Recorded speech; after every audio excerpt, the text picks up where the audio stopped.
Awesome Nutrition in 10 Steps. Quick presentation for you guys. Hope you enjoy it. Okay, so I'm going to talk through this. We're going to go through this as I'm recording. Is a world without pain possible? Then don't ask for the impossible. Basically, we put that quote up there straight away to say to you that, you know, anything that is worth doing is often difficult, and you know, getting nutrition on point it can be difficult as well. So bear that in mind. Don't think it's going to be easy. Don't think it's going to be a quick fix. Anyone that promises you an easy quick fix in anything is probably lying. So, you know, might take a little bit of time. Now, number one, let's look at these three fatties here. Look, bless them. So it's me and my boys just having a little cake outside Nero's. And this is just to illustrate that calories matter, okay? It's thermodynamics, you've got to get over it, all right? Despite what media or gurus or false idols might tell you, calories do matter. All the research agrees. This is just not a question anymore. It shouldn't be a question in nutrition anymore. Unfortunately, it still is. A sustained calorie deficit will equal fat loss. It's hard to lose significant amounts of muscle on a calorie restricted diet for all those guys and ladies as well, girls that are quite big and, you know, want to maintain their muscle, maintain their power. You're not going to suddenly lose tons of muscle just because you cut a few calories out of your diet, okay? The way in which you need to just kind of work out what you should be taking in, work out your BMR. There's a BMR calculator at the end of this presentation that you can have. BMR is basal metabolic rate, by the way. So that's just the amount of calories it takes for you to sort of survive. Calories matter. Yeah, okay. So again, you know, you can't get away from it. Just putting that out there for you in case we were unsure. After calories, it's protein. Okay. So we're looking at sort of between 1.5 to 2 grams of protein per kilo of body weight. That's a good solid amount of protein that someone that is strength training regularly, like you would be doing at Strength and you should have to kind of build and maintain muscle, maintain if you're on a calorie deficit, increase and grow if you're on a calorie surplus. Okay, so I mean, leading on to that, well, track your data, because again, we want to know a couple of things. We want to know what calories we're taking in, and we also want to know kind of the amount of protein we're taking in. And if you don't keep score, then you don't know that you're winning. So I would say track calories is your first sort of port of call. Learn how to do that. Again, there's a tool for that in the end of the presentation here. You might track your weight. Use selfies and progress pics. Contrary to popular social media belief, they don't all need to go on Instagram. They could just be for you. They're literally for your own personal use. You know, I don't want to see them. Other specific KPIs. So if you are looking to increase muscle mass, and a particular area of your body, might be your legs, for example, then take measure around the leg. Make sure that you're kind of tracking the KPIs of the data that makes sense. Because again, like I say, if you're not tracking, you don't know if you're winning or not. Really important thing actually, which is a bit more softer, and most people miss out when they're talking about, you know, nutrition, and that is getting buy-in. Okay, and what I mean by buy-in, I mean buy-in from friends, family. You know, they're really the only people you need buy-in from. I think, you know, maybe kids if they've got slightly older kids or whatever, or they want to kind of understand what mum or daddy are doing. Massively overlooked part of the process. You know, you need to explain to friends and family what you're doing. You need to make sure that they're cool with it and they're okay with it. It is behaviour change. So, you know, if you start maybe weighing your food or taking snapshots of labels on the back of things, or you kind of maybe taking a bit more interest into what's going on your plate, then, you know, that can kind of freak people out a little bit. So really, really important you get buy-in. One of the things you can do to do that is to, you know, have strategies ready for the when you sort of, you know, come across these sort of times when you're having this chat. And I would say schedule the talk in, you know, make a specific point in time where you're gonna talk about this with people that are important to you. Yeah, and make sure you have a list of strategies there ready to sort of overcome any objections that they might have. Make sure that you list the benefits to them as well, not just you. So, you know, don't go on about how good it's going to make you feel. You know, go on about how good you feeling will be for them as well, and how much, you know, you'll have more energy, you'll be happier, you know, all these other things. It's good to kind of have it even down on paper to give to someone, you know, if you think there's going to be a little bit of friction there. And that leads on to sabotage. You know, be aware of conscious and unconscious sabotage from people. You know, when you start a new nutrition regime.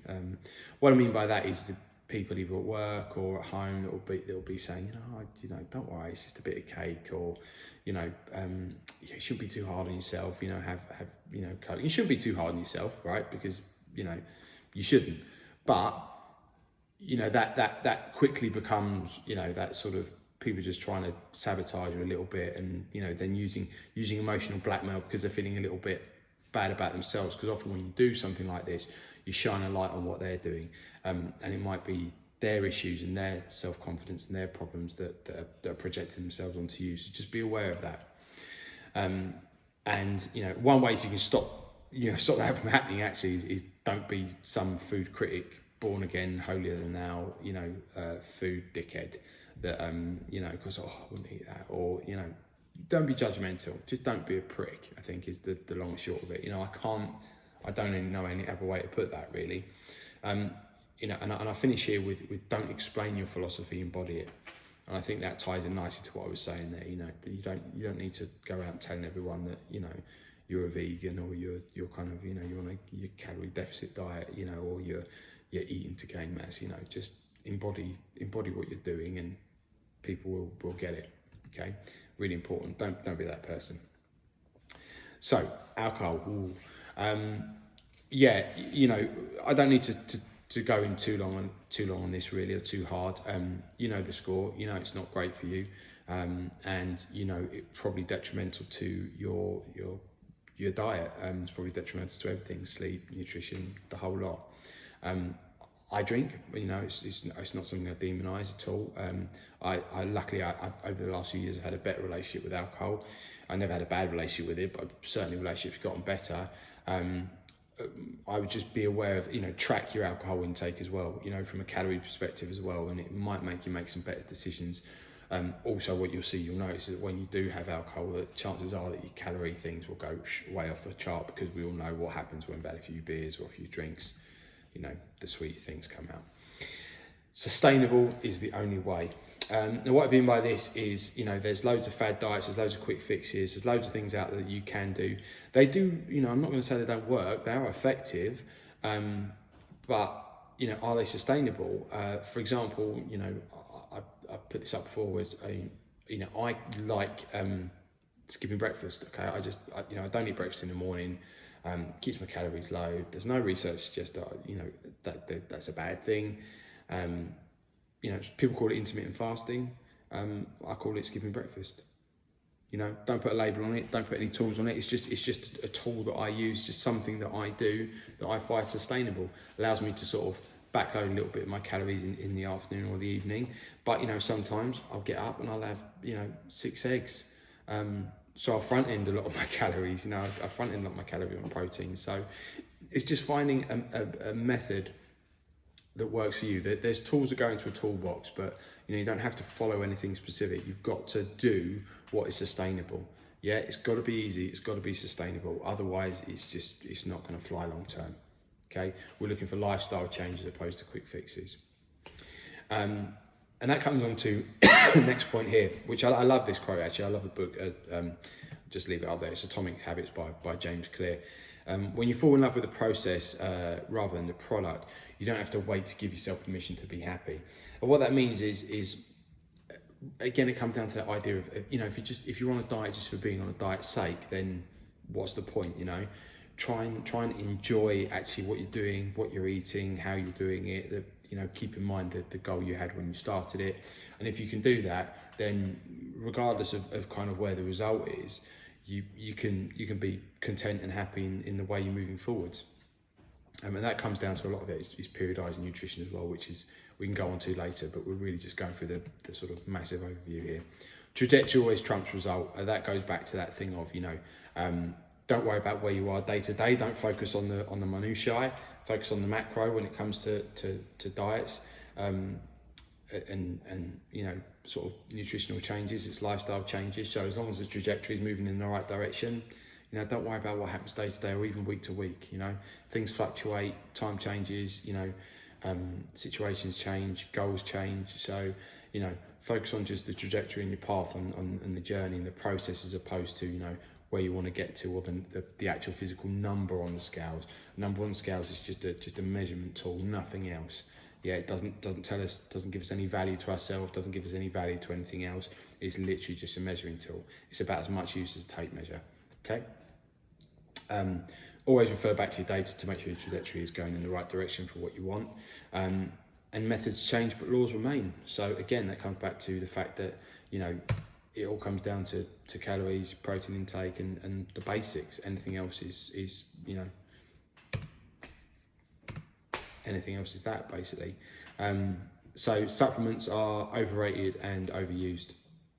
So what I mean by that is most people are mowing the lawn when the house is on fire. Yeah, they'll want to buy the latest protein, or they want to buy the latest fat burning pill, or they want to, you know, get the creatine amounts, you know, and should I be taking BCAAs, and should I be, it's all irrelevant, because, you know, their calories are all over the place, and they're not taking enough protein, and, you know, they don't drink enough water, they don't get enough sleep, and all these other things. You know, again, you're focusing on the minutiae when you've got huge, great big problems in other facets of your diet and nutrition. So get the big things right first. We can worry about supplements later. Having said that, you know, they're overrated and overused, but here's the ones I would use if I was going to. And some of these I do use. Whey protein, yeah, or protein, you know, just a vegan protein or whatever, if you're vegetarian, vegan, whatever works for you. You know, it's just to help me get a little bit more protein into my diet. That's it. Again, it's just a tool in the toolbox. It's not, I wouldn't use it as necessarily like a meal replacement. You know, I'm not going to start drinking shakes or whatever the latest, you know, balder-dashes or juices or whatever shite is, you know, someone's peddling at the moment. Supplement, good one, caffeine, pre-workout, you know, or just a coffee, whatever. Okay, so yeah, caffeine might give you a little bit of a boost before training. You know, to find one that works for you, you can you know, go and buy some, you know, no explode grenade looking thing, or you can just have a, you know, a stiff coffee. It's completely up to you. What I would say about caffeine, the effects wear off, like most drugs, the effects do wear off though. So, you know, don't sort of overdo it. Creatine for the people doing strength, yeah, you know, good research behind that. Dosage we can get into later. Vitamin D, we don't get enough sunlight, so probably worth taking that if you can. I think 4,000 IUs is a decent daily amount, but you'll have to, you know, I'll do a bit of research on that because it changes like weekly. These are all top of pyramid tools though. Yeah, again, you've got to rely on the basics. And I'll kind of semi-finish with this quote, which is never let perfect be the enemy of the good, and never let okay be the enemy of good, and never let okay be the enemy of complete shit. And that is actually a quote by me, even though I couldn't say it back to you. What it is everyone says, you know, never let perfect be the enemy of the good, and that's true. But also, you know, it's that classic thing of I hear people say, you know, I had a biscuit, so I just went nuts. Or, you know, oh, yesterday I you know, I went over my calorie deficit, so I just feel like giving up. Well, don't, you know. The past is the past. Unless you can invent a time machine, just focus on trajectory. You know, one day at a time is not going to make any difference. You know, trajectory. Yeah, it's a journey. Don't allow your previous, you know, slight sort of, you know, derailments to, derailments to kind of, you know, throw you off completely. Get back on track, carry on moving forwards. So, a couple of tools for the toolbox for you. Here we go. I've got MyFitnessPal there. Yep.